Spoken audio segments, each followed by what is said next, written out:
Good morning. It's my pleasure to introduce you to our guest speaker this morning, Jim Hannan.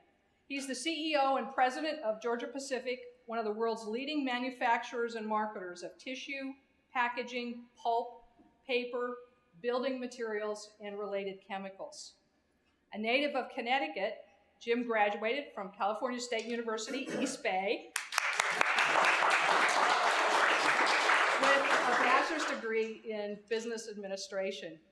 He spent 6 years with the accounting firm of Coopers & Lybrand before joining Pegasus Gold as assistant corporate controller in 1995.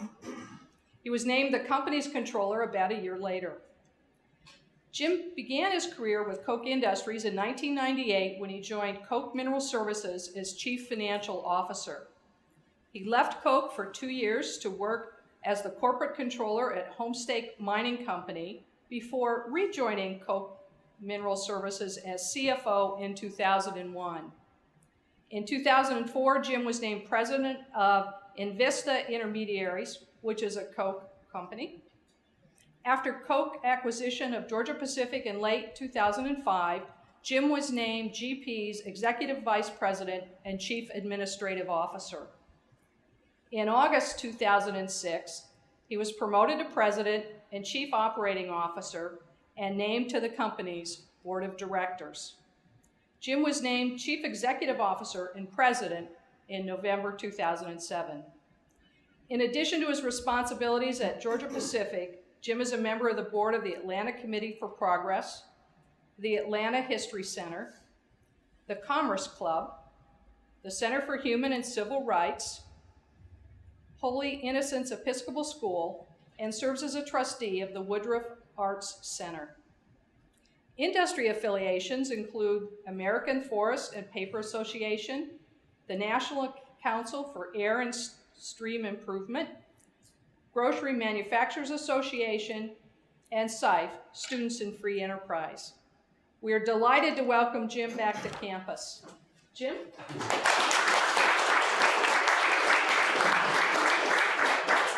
Okay, thank you, Terry. So you can see by what you heard in my background that I have an incredibly difficult time holding down a job. Moved lots and made lots of changes. So I had some prepared comments I was going to make, and I think what I'm going to do before that is maybe just talk a little bit about my experiences and how I ended up, from sort of California to Atlanta, which is where I now live. But I thought I'd maybe first tell you just a few other things about myself. So, well, there's really nothing. No, I'm just kidding. I have 3 daughters. They are 12, 10, and 6. And when I'm not doing all that other stuff you heard about, that's what I spend my time working on. You guys believe that works that way? Come on, anybody have a daughter? It doesn't work that way. They work on me.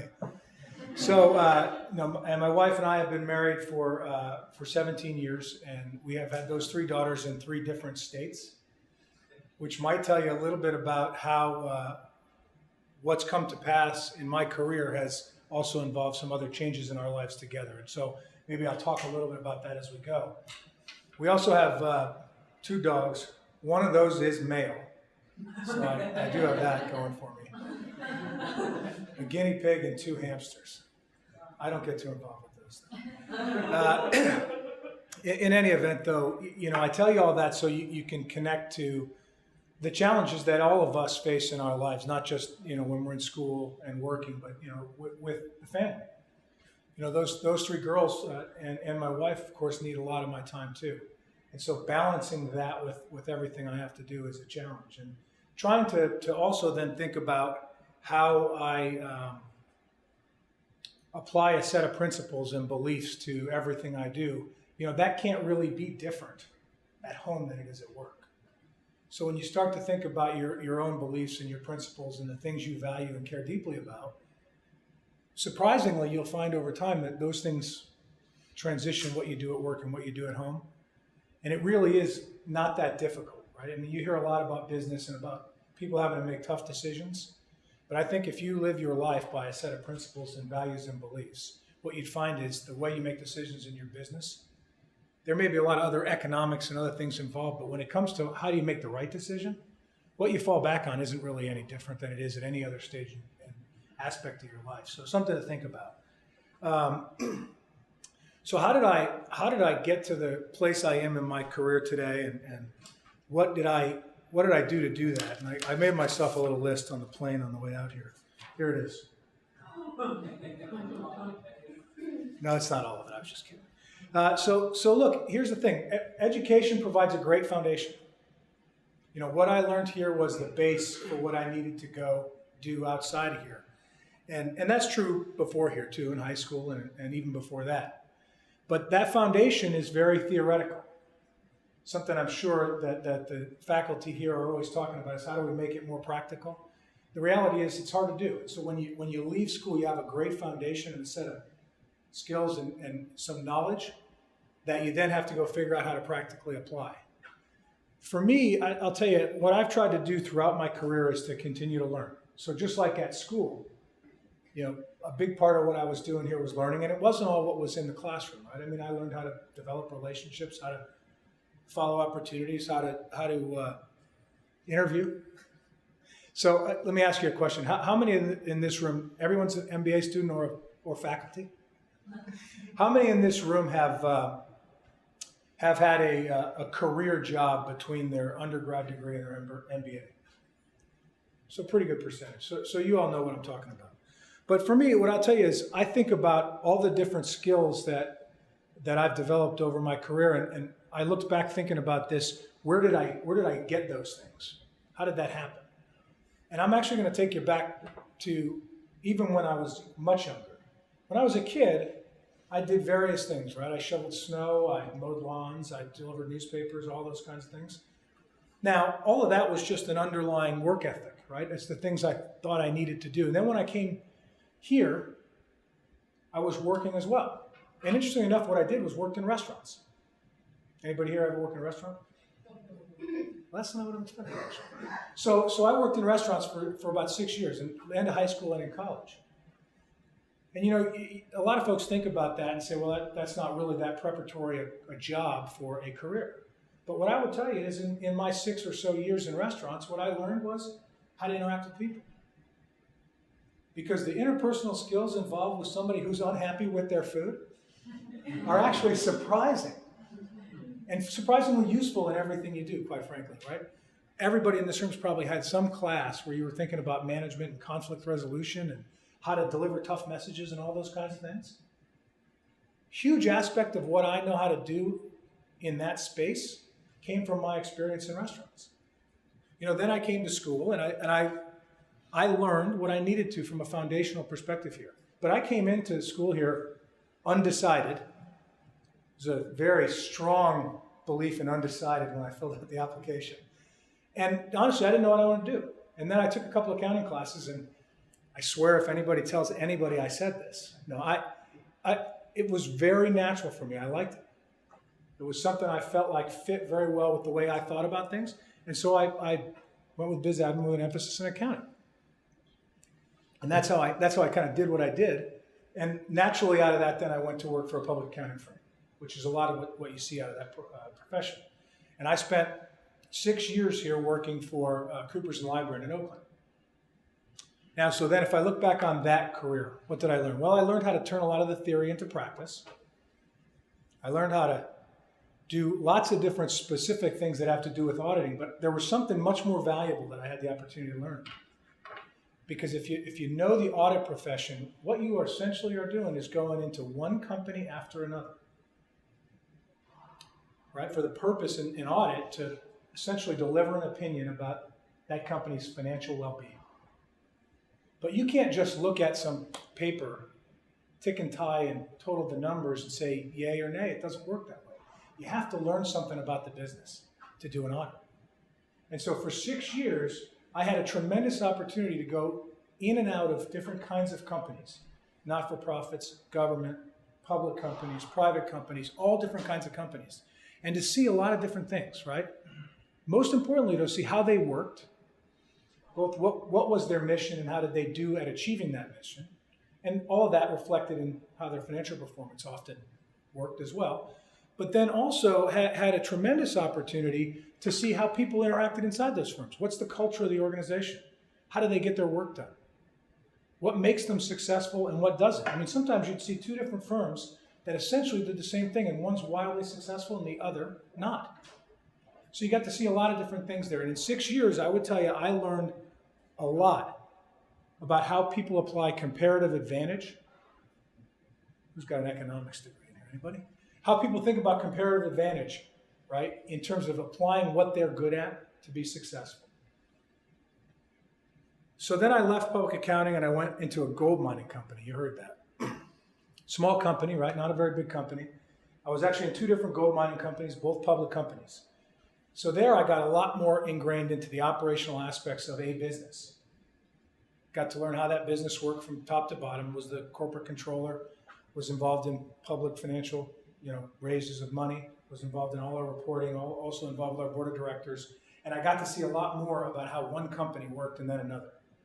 And so from the end, I learned a lot more about international business then, because most of my clients, when I was an auditor, happened to be U.S. companies, although a lot of them were mining companies. Then I got a lot of learning about operational aspects of a company, and I learned a whole lot about, again, what makes it successful, what makes it fail, and how do you implement changes in an organization to make it more successful. And then I went to work for Coke. And Coke Industries, as you heard, is a large private company that probably nobody in this room has ever heard of. A couple of heard. Coke Industries, just for perspective, it's about $100 billion in revenue, about 70,000 employees worldwide. Very, very big company, very successful company. Privately owned by a small number of shareholders, and it's been around since the 1920s, in fact. But in that environment, I went into a business development and a CFO role, so I was involved in a bunch of acquisitions. But first in setting strategy, thinking about vision for an organization, and how to then go execute against that vision. In many cases, I said through acquisitions and activities like that. So I learned a whole another set of decision making, completely different than what I had learned in previous roles. But the opportunity to call upon that experience I had in auditing, right? Going into a company, understanding what makes it work and not work, figuring out kind of the underlying very quickly. Even all the way back to the restaurant, the interpersonal skills, getting to know some of the people, negotiating in the process, right? All those kinds of things. All things that I could draw upon from various experiences that I learned from in my career. All very important to first being able to make those acquisitions work, but then integrating companies into a new business. All those things are all experience that I then was able to draw on. So learning continuously through each of those roles was a critical aspect of what I did. And then ultimately, and this is maybe the most important thing for you to think about, because one of my experiences with students, and we have lots of interns and we have lots of students that we hire out of school, is everybody's always looking for somebody to write down the path. This is your path, right? Here's what you're going to do. You're going to do this, and you're going to do that, and you're going to do this. The problem is I never looked for any one of those jobs that I just described. They all came to me because of other reasons, and I'll talk a little bit about that. But what I would tell you, the most important thing is what I started with. All of those different opportunities I've had, from working in the restaurant, which at the time seemed like the easiest way to make a few bucks to pay for school, right? To what I was doing last week, have all been opportunities for me to learn. And the key to the opportunities that I've had have been really but one of them is continuing to learn. Challenging myself to say, how do I get better at making a contribution to this organization? How do I learn something today that I don't know so I can apply it tomorrow? And I can tell you, by my background now, I have a degree in accounting in effect. I've done all kinds of financial stuff, and now I run a paper, forest products, and consumer products company. So none of those were my expertise, and I'm still an infant in my understanding of a lot of those things compared to a lot of the folks I work with. So I have an opportunity to learn every day from those folks. It's a tremendous opportunity. But the other things that maybe came along the way that you might want to think about. First off, I said there was no path, right? I mean, I could have at every single spot on that chart I just outlined, I could have written potential paths forward, and none of them would have been the one I ended up on. Not one. Maybe the public accounting one to a client. Maybe. Other than that, I mean, I couldn't have drawn it out. So I think you have to be comfortable with that. Doesn't mean you can't have a plan. In fact, I think you should have a plan and some goals. I always did as well. But I can tell you, I wasn't so fixated on them that I wasn't going to do something different if the right opportunity came to me. And then the other things I would tell you is you do have to have some level of flexibility. You have to be willing to try something you haven't tried before and be willing to fail and make mistakes. It's hard, right? It's hard to do that.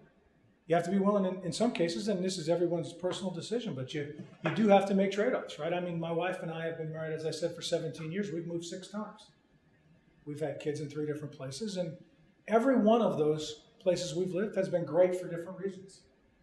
Now, could I tell you something bad about every one of those places too? Sure, but why focus on that? It doesn't do any good, right?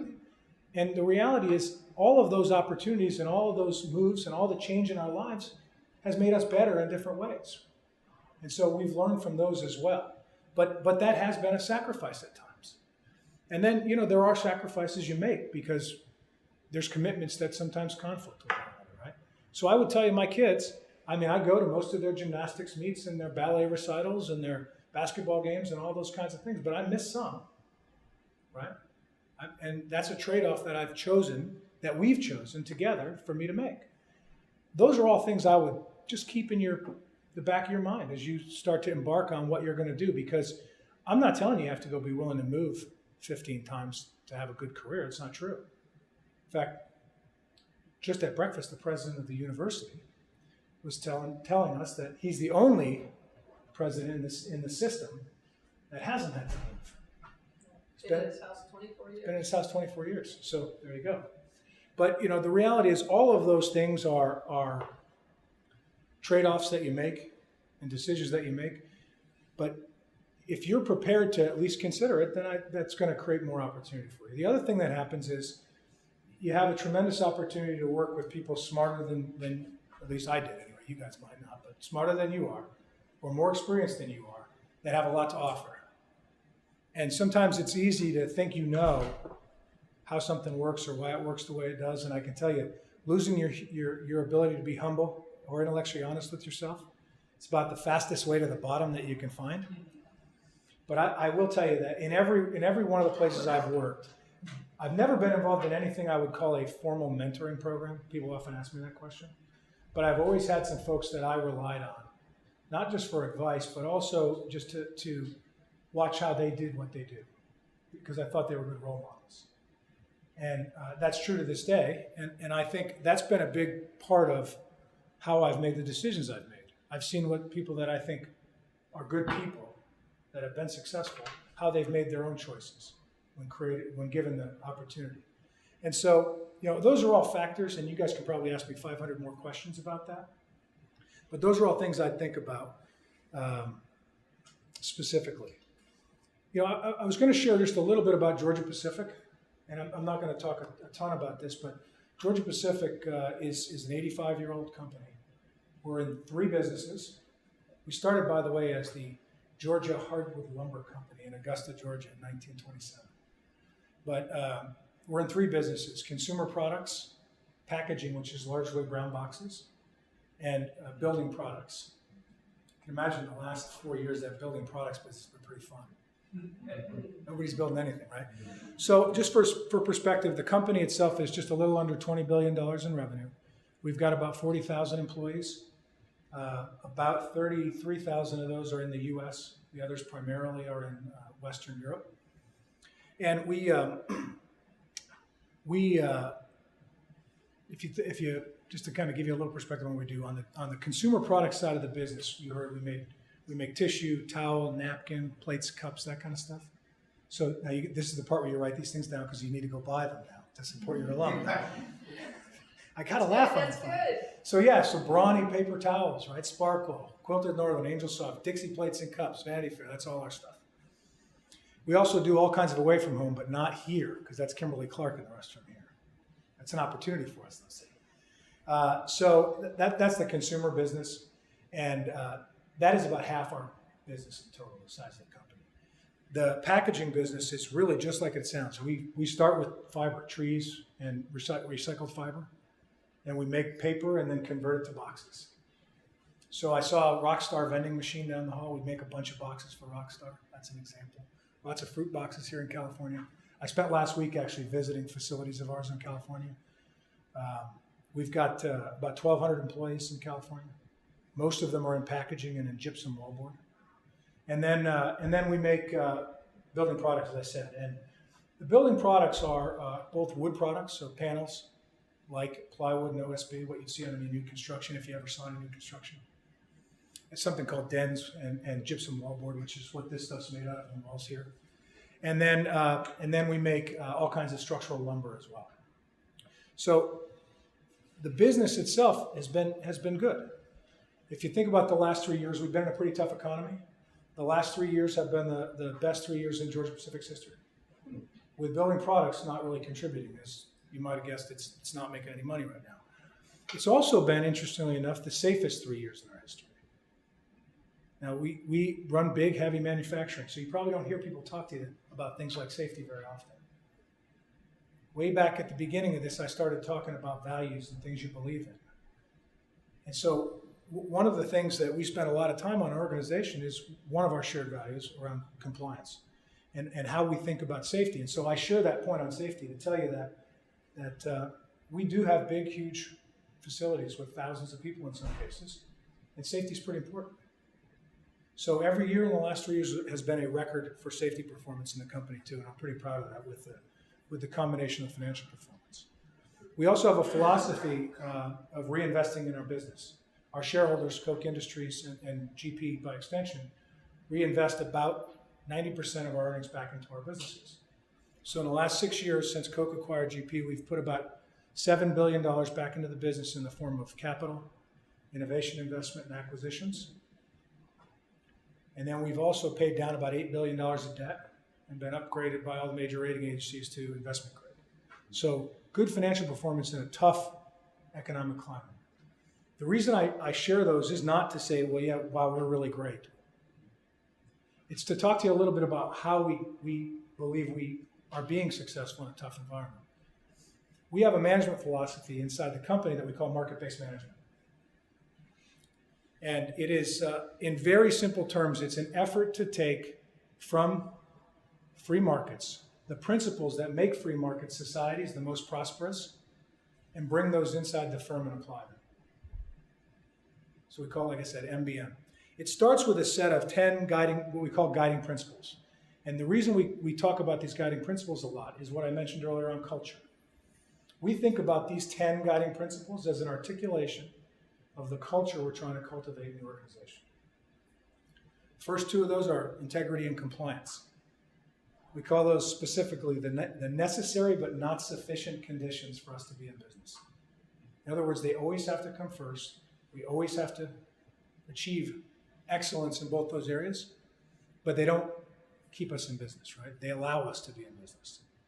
It's our ante in the poker parlance, right? The third one is value creation. That's the reason business exists in society. The others are characteristics of our company or our culture. Things like customer focus, fulfillment, respect. Fairly straightforward, principled entrepreneurship. We work every day to try and model those principles in the organization. And we ask our leaders to be the best models we have in the organization. And we don't just do it, again, by saying it's important. That's the way we develop our people. And so I have 11 people that work directly for me. And I talk to each one of those folks about how they model those principles. Annually, at least, I seek feedback on their performance, and I ask for it in the context of how their behaviors model those principles. And then we have discussions about how we can reinforce it and improve it. And by the way, the same thing's done for me with the chairman of our board. And when we hire people, we go through a behavioral-based interview process. 5 kind of areas we focus on. One of them has to do with skills. The rest are all how well are they going to fit our culture. So then we compensate people thinking about it, right? When we make incentive payments to folks, for example, we look at how they're doing modeling the principles, building that culture. And for leaders, you know, it's different. It's different for leaders. A lot of times you'll hear people say, well, there's a double standard for leaders. And what they mean by that is they can get away with stuff most people can't. And I say that all the time inside the organization, but it's the opposite.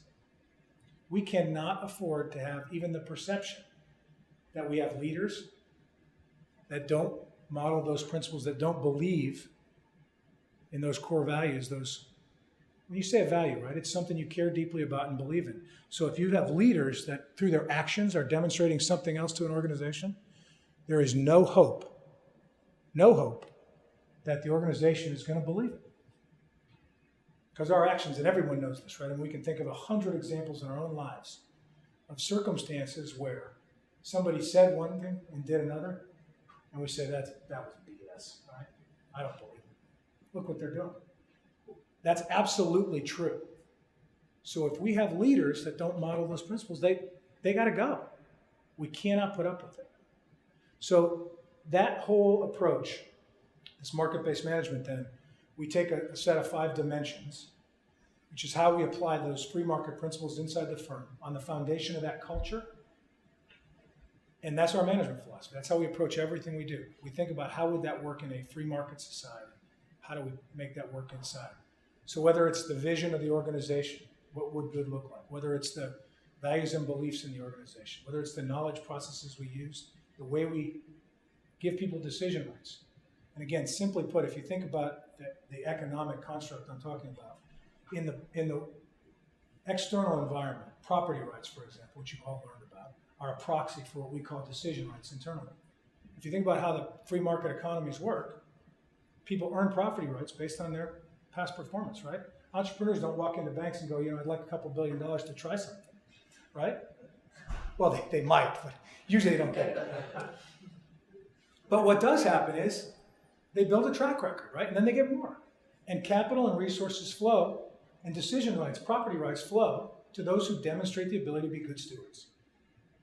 We do the same thing inside the firm with the way we have people make decisions. So if I have a leader inside the firm that has a track record of making good decisions, they get more property rights. So that's the way it works, right? Incentives work the same way. So let's say you want people to act like entrepreneurs and owners, which is how we think about this philosophy. Because if you're going to bring those free market principles inside the firm, then you have to make everything work that way. Now, there are practical limitations, right? Because we don't all own the company, like an entrepreneur might.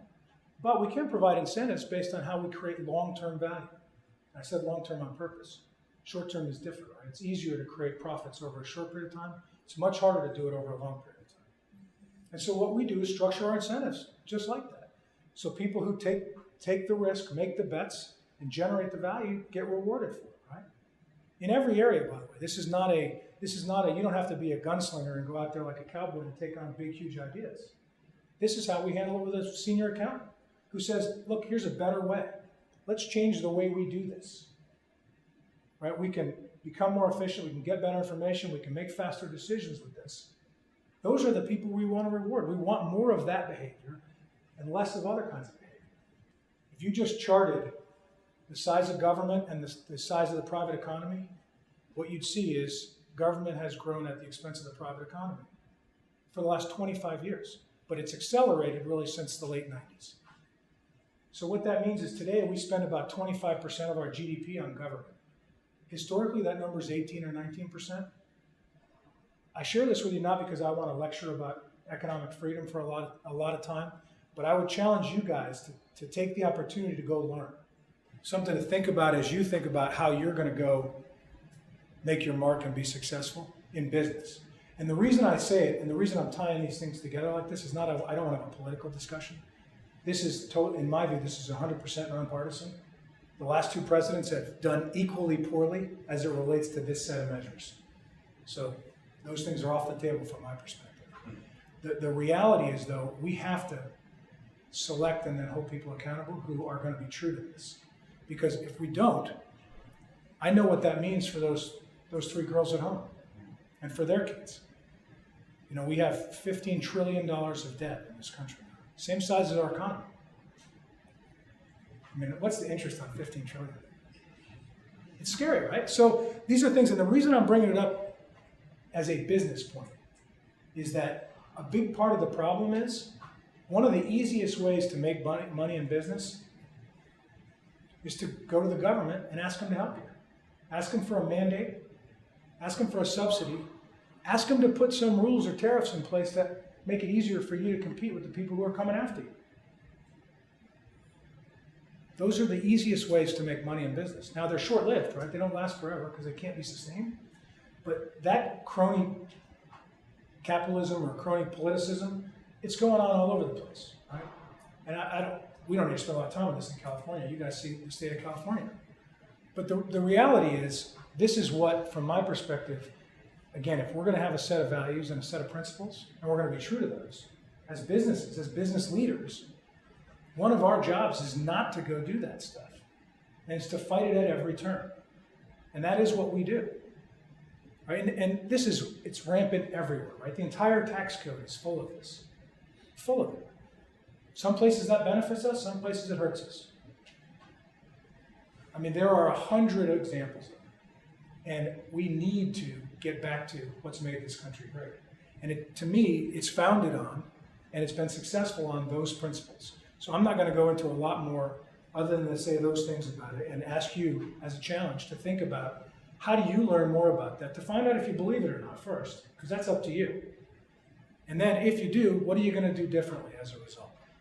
There is an element of a track record, not like on the decision rights comments, property rights comments I was making. So, since I've been at Coke as an example, I've taken on increasing roles and been generally successful, not wholly successful. And so that's created some level of confidence, I think, to say you try a little more and see what happens. And you do have to do that in everything you do, right? And you can do that, by the way. It doesn't have to be with a company. I kind of think that works well, but you can do that moving from one company to another as well as build that track record. I think the other thing that is incredibly difficult for somebody to come into a new role, particularly I think the bigger the role is, it's hard not to come in and want to say, okay, I'm the leader, I'm the new guy, I got to go do something different right now, and I know what it is because I know. That's why I'm in this role, right? And that sounds really silly, the way I just said that, but how many times does it happen? It happens all the time, right? And so one of the things that I've tried to do, and again, with some success and some failure, is to learn from the people who have the best knowledge in the business, right? Spend time with them, understand what works and doesn't work, what ideas they have that for whatever reason we haven't been able to pursue or haven't worked. What challenges have we faced that we haven't been willing to live up to and deal with, and then work with those folks to try to develop a strategy and some plans to go address those issues or opportunities. Recognizing that, and this is maybe something I should have said sooner, one of the characteristics I think that you'll find with people who do well in increasingly responsible roles is they're not interested in having the credit for a lot of stuff, right? So what I often say to people is, pass the credit, take the blame. And if you can build relationships with people based on that approach, and again, I don't mean to some nonsense level where it doesn't make any sense, but where, as a leader, you're not in it about you, you're in it about making your organization successful, makes a huge difference. So what I'll often say then is, in our firm now, the way I think about it is I try to model those principles every day. Right? I try to be a servant leader. So my role is to make the 11 people I mentioned earlier all successful, and to try to move roadblocks and take obstacles out and give them the resources and help they need to be successful, and to listen.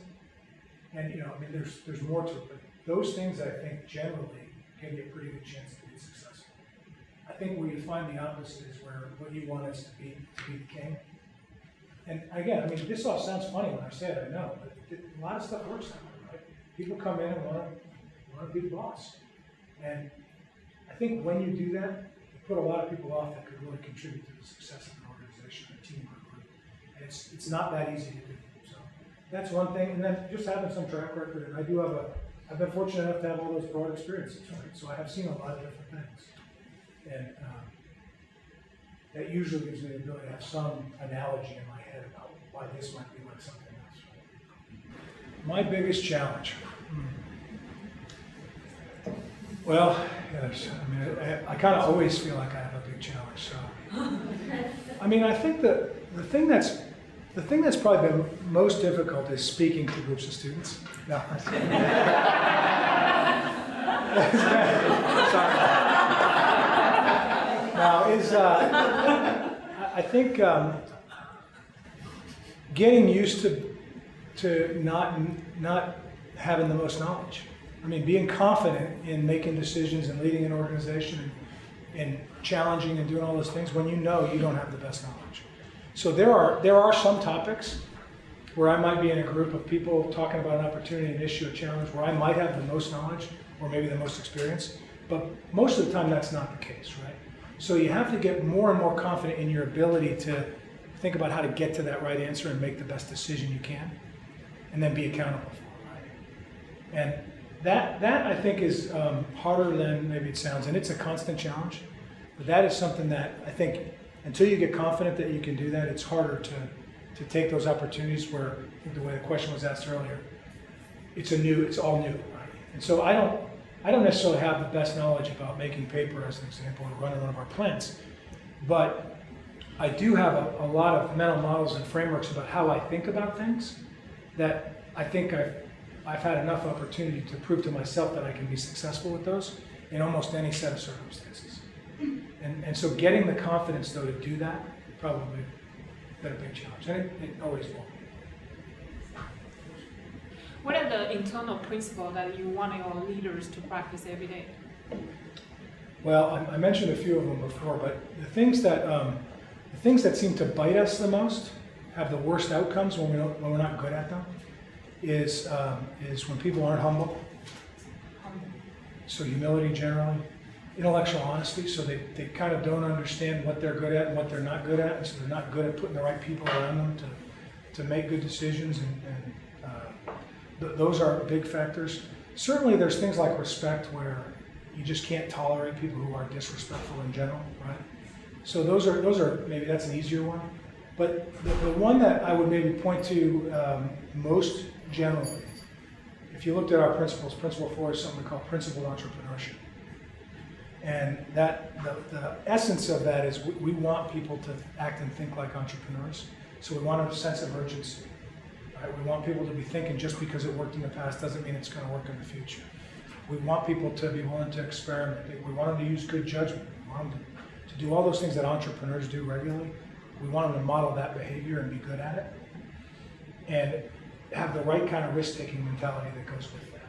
So back to the comment before, the one thing that is interesting is that an entrepreneur might not be able to walk into a bank and say, I'd like a couple $1 billion to try this cockamamie idea. Inside a firm, it can't quite happen that way, but people can do a lot without a lot of resources, right? So you do have to have people who are good at understanding risk tolerance and making good decisions. All of that would fall into that bucket of this sort of principled entrepreneur. That would be a characteristic where people think and act like owners. And the reason I said that was, for us in business, in our business and in any business, and for the country, back to the point I was making earlier, we may not like it in any given day, but we are in competition all the time, right?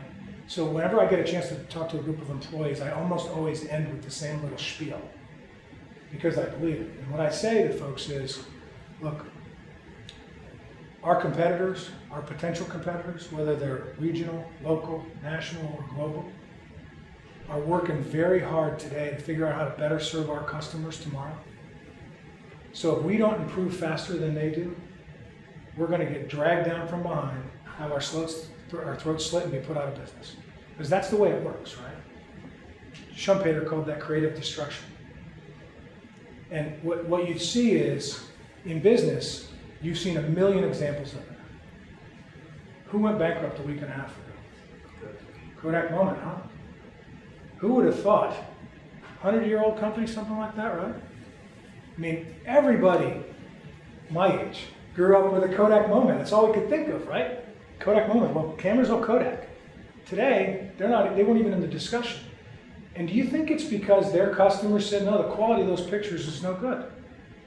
Do you think digital just popped up one day? For 25 years it's been going on, right? And they could not stop trying to protect what they built versus adjusting and destroying their own business, right? So we think about that creative destruction and say we need to improve faster than our competitors to make ourselves obsolete so somebody else doesn't do it to us. Think about all things that have just changed in the last few years. I mean, even this young crowd, right? All of you probably remember when Borders was new. It was a new idea, right? The super bookstore. Who remembers the movie, right? You Got Mail or whatever it is, the shop around the corner. Little bookstore getting put out of business by the big mean guy. Guess what happened? Fox Books, Amazon put them down, right? Dragged them down from behind, figured out that the customer's experience wasn't the store, it was the book. And they figured out a better model to do it. So the innovation wasn't they make better books, is it? Wasn't the digital books really either, right? It was all happening before that. What they figured out was the customer just wanted the book. Yeah, the coffee was nice and all the other things you could buy, but that wasn't enough to stop 40% of books from moving online. And so that's what happened to them. So that whole picture, in everything we do, if we don't have an organization that has a culture where people are thinking and acting like owners, am I going to get dragged down from behind tomorrow? If we're not irrationally uncomfortable and uneasy about our lead in anything we do, getting better based on the things we did successfully in the past, applying those same principles, then we're going to fail. It's just a matter of time. And so for us, that principled entrepreneurship brings a lot of that together into one of our principles. You talked a lot about incentives and short-term versus long-term incentives, and you come from two long-term organizations. Who's responsible for long-term incentives, and what sort of long-term incentives do you provide to your employees? So long-term incentives are the responsibility of any leaders, right? So what I want to do is incent any part of my organization. For me, it's the 11 people I talked about, to do the right thing over the long term. In a perfect world, if I could do this, right, what we would do is we would measure the value of the company at the beginning of the year, the value of the company at the end of the year, plus the profit we made during the year. We'd figure out how much on the margin, another economics term, we would say is attributable specifically to you, and we'd share a portion of that with you. Now, practically, that's almost impossible, right? And that's a short-term incentive. No, that would be both. We could share it a bunch of different ways, right? It could be shared in this year's bonus, it could be in a deferred bonus, it could be in a phantom stock program, it could be other ways. But the point is, it would be based on the long-term value of the company at the beginning and the end of the year, so we could measure it. Realistically, that's not practical. Right? So what we try to do is measure people's contributions to the current performance and then the long-term performance as well. And so it's not perfect, and we don't use a structured system. We don't have targets. We don't have percentage ranges or any of that stuff. We go through a process of evaluating people's performance, getting feedback on their contributions, both short-term and long-term, and then we try to make the best decision we can in the near term with bonuses, as an example, or spot pick bonuses, or in a plant we call it P-Pay, where we share performance pay with the operators of our facilities. Then we have some other long-term incentives that look like, phantom kind of stock programs, anything you might think about being sort of typical. What we don't have is ownership in the company or real, direct options and that kind of stuff. We're structured in a way so it tends to be more cash, although sometimes over time. And it's never exactly right because it is so subjective, but we are trying to measure, again, short-term, long-term. Sometimes there are roles that need to be compensated differently. So we might look at the folks who are in research and development. And we have lots of different kinds of measures, right? What's in the P&L this year that's come out of their pipeline, how about the last 5 years, all those kinds of things. But we also want to understand what's the portfolio that they've got that they're working on, what's the duration of that portfolio. So it has to be a little more subjective on that, but we might pay them slightly differently, but again, based on what's going to create the behavior that's consistent with that market-based fee over time. How would a perfect world, how would an entrepreneur that was doing those kinds of things be paid? Again, it's not perfect. To me, I think, and this is going to be a bit of a cop-out, but a lot of the ideas you hear today in general, right? I think the thing a lot of it lacks is any accountability. So people aren't necessarily responsible or accountable for their actions. And I struggle with that in general, and I think so. Maybe the way I would say it is, if we could, and this is more of a societal comment than a company comment, if we could get to the point where everybody just agreed people are going to be accountable for their actions, and those ideas were, people were servicing ideas with that underlying premise, then I think I'd say those are good ideas. As it relates to specific things, look, there's some great stuff going on with technology. It's ridiculous. all the time. You could, from a business perspective, you could micro-target consumers to the point where it's shocking. I mean, you know what publications they have for subscriptions to, and you know what that tendency might mean, whether they buy brands or private label products, and their zip code might help you a little more with that, and you might be able to then just send stuff to their phone. Those kind of changes and ideas, I mean, you're going to see more and more of that. You guys are already seeing it, I'm sure, in your smartphones, but I think underlying that is an idea that we're going to get to personalize a lot more about what we do. Let's take the privacy piece off the table for a second. I think there's a level of intrigue and opportunity in that we haven't figured out how to tap yet as a society. How that relates to toilet paper, I'm not sure. But I might know what you like though, right? See, but the reality is, to me, that idea of things becoming so much more personalized, that's a game changer for everything, right? So if you think about how does that affect how people manufacture products or how they deliver services, think about what the supply chain looks like. Think about how it gets to you. Is it electronic? Is it physical? Is it in a box? Is it not in a box? Is it coming to your house? Is it coming to some other source? Do you just go get it? Right? I mean, all those kinds of things are changing very rapidly. I think the way technology gets employed and deployed to allow us to personalize more of our experiences, that's probably a pretty good idea that I have no idea. See, this is another one of these things. I know I don't know that much about it, but I think it's going to be a trend that we're going to see a lot built off of. Bad ideas, I mean, Solyndra? That's too easy, right? See, that too easy. Softball. Yeah. I think on the bad idea side, I think it's kind of the inverse of what I said a few minutes ago. If we can't get to the point where we stop trying to solve every single problem for every single person, and we say, look, this is the way, this is the principles, this is the approach. You guys go take care of it, let the market do it. To me, there's a lot of ideas out here that fall in that bucket right now. And I don't mean in California, I mean out in society, right? A ton of ideas. We want to solve every problem. And not just, I don't mean just the federal government or the California government, I mean every government. I mean, I spent time with the mayor of Atlanta. He's doing a great job. He's taken fiscal responsibility in Atlanta to a new level. And by the way, here we go. He's a very young, ambitious Democrat, and I think he's going to be successful. But people are constantly handing him, I mean, I call it the sticky note problem, right? Here's a sticky note. This is my problem, sticky note, right? That isn't their role. And the problem is we've sort of transitioned somehow into this expectation that when we have a problem, we just need to go tell government they need to fix it. That's pretty scary. So I think that's a bad idea that's prevalent everywhere. So the first one, which was leaving public accounting to go into a firm, huge benefit there because it was a client that I'd known for 5 years. And I had made the personal decision that being a partner in an audit firm wasn't something I wanted to do. As I started to transition away from the work of being out in the field, doing the audits, getting to know the businesses and my clients, toward a role where I'd be more involved in sales and specific issue resolution and some of that stuff, it just wasn't as interesting to me. So when I had that opportunity to go to work for a client, it was interesting to me and I knew it. So that was an easier one, and I walked into a place where I was already completely familiar and everybody there knew me, and it was really easy from that perspective. When I went to Coke the first time, that actually was a more difficult question because the way it happened is a guy I had worked with in the gold mining industry, but only peripherally and didn't know very well, had told somebody that was looking for a person to go into this business development M&A role that they ought to call me.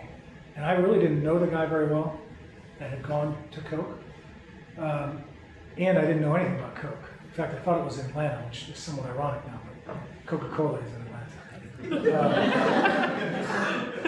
Actually, that was just as a side note, when Coke Industries bought GP, a lot of folks in Atlanta were saying, why is Coca-Cola buying Georgia? It was shocking, actually. But so I actually went down there and interviewed for a job, and you've heard me talk a lot about GP and Coke in sort of by default here. Well, when I interviewed with Coke, I went down there under the impression I was interviewing for this one specific M&A role.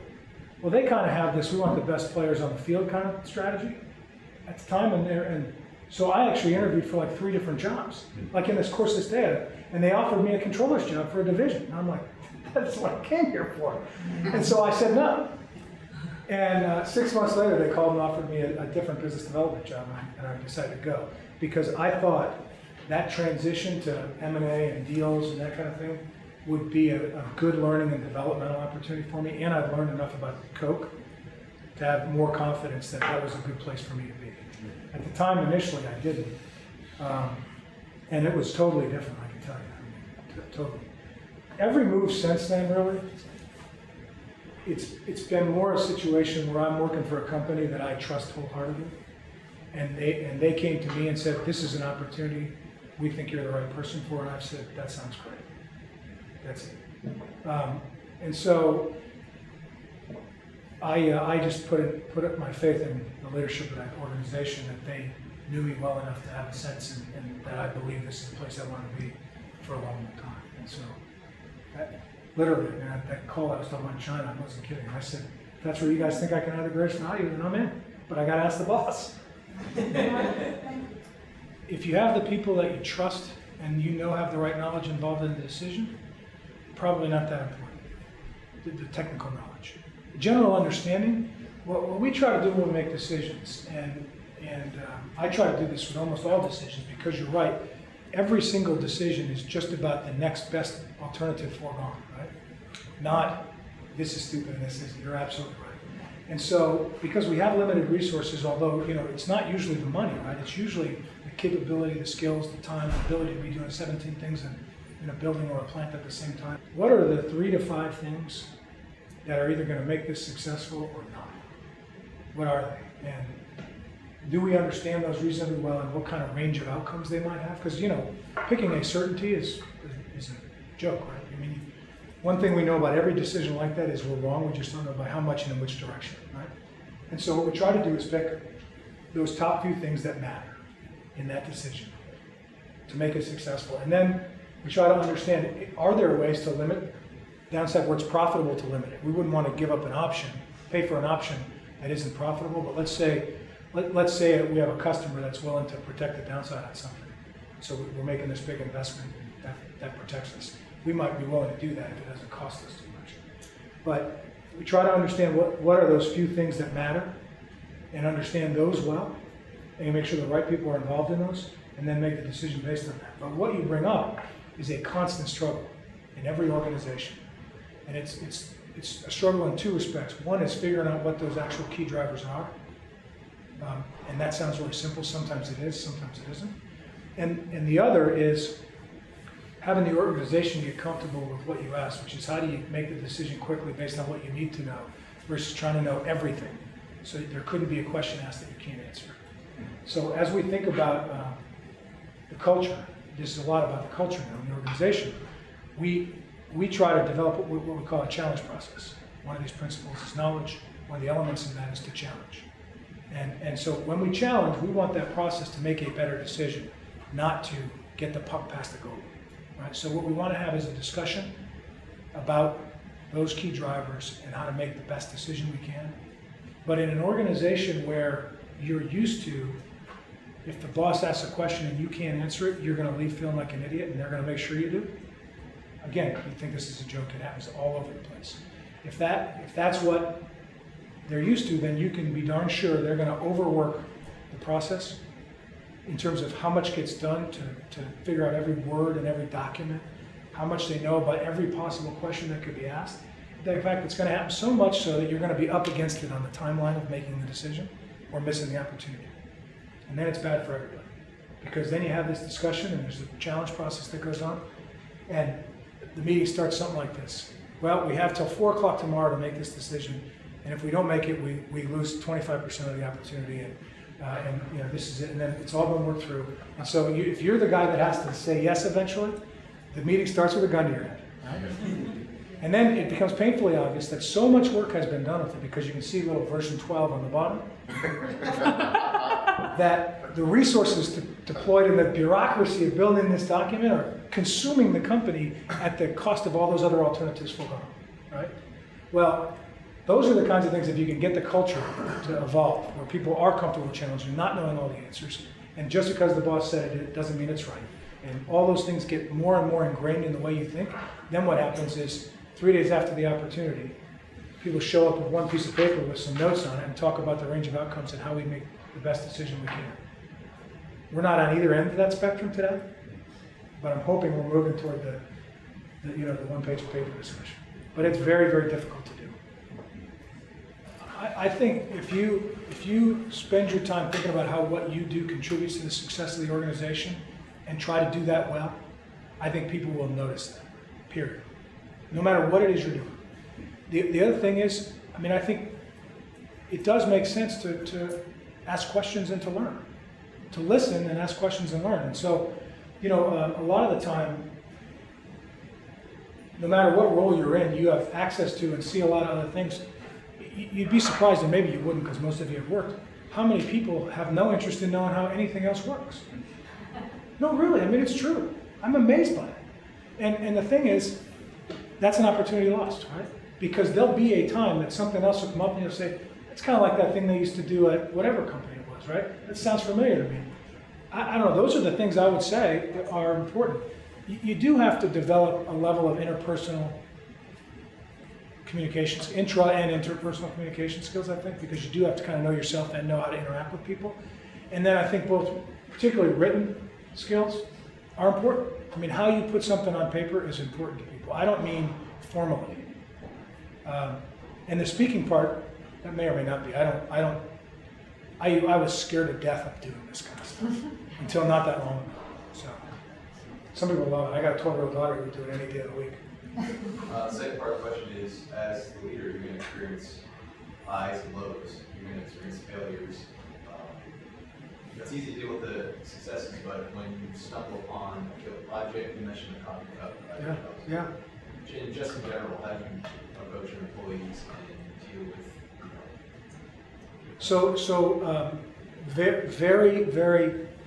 I very consistently try to do two things. The first is to, and I said some of this before, is to not overreact. And you do have to know your audience to know what overreact means too, right? If it's me and the CFO in a discussion, I can probably be a lot clearer about something because we know each other very well, and he's not going to go, oh my God. If I'm in a room of people who don't know me, I call this the pebble in the pond theory because I don't think of myself as anybody else than the guy that threw the shot put over here and that hangs out with my kids on the weekend, likes to drink beer and watch football, right? And so I don't think differently, but if I think I'm throwing a pebble into a pond and it's going to create a tiny little ripple, what happens is waves are crashing on the shore and people are off doing something because of something I said, so I have to be careful about that. So the first is not to overreact, and the second is to get over what happened and figure out what we're going to do about it, right? And try to be supportive in that way. Now look, sometimes there's bad consequences if you do something you shouldn't have done, especially if you do it knowingly in an organization, right? Most of the time, when we have a problem, when it's a bad business decision, when it's a bad decision, somebody fails to file a report with a state agency or something, and we have a problem, right? All those things. We want to learn from that stuff, not go cut somebody's head off, right? So. Jim, thank you so much for coming back.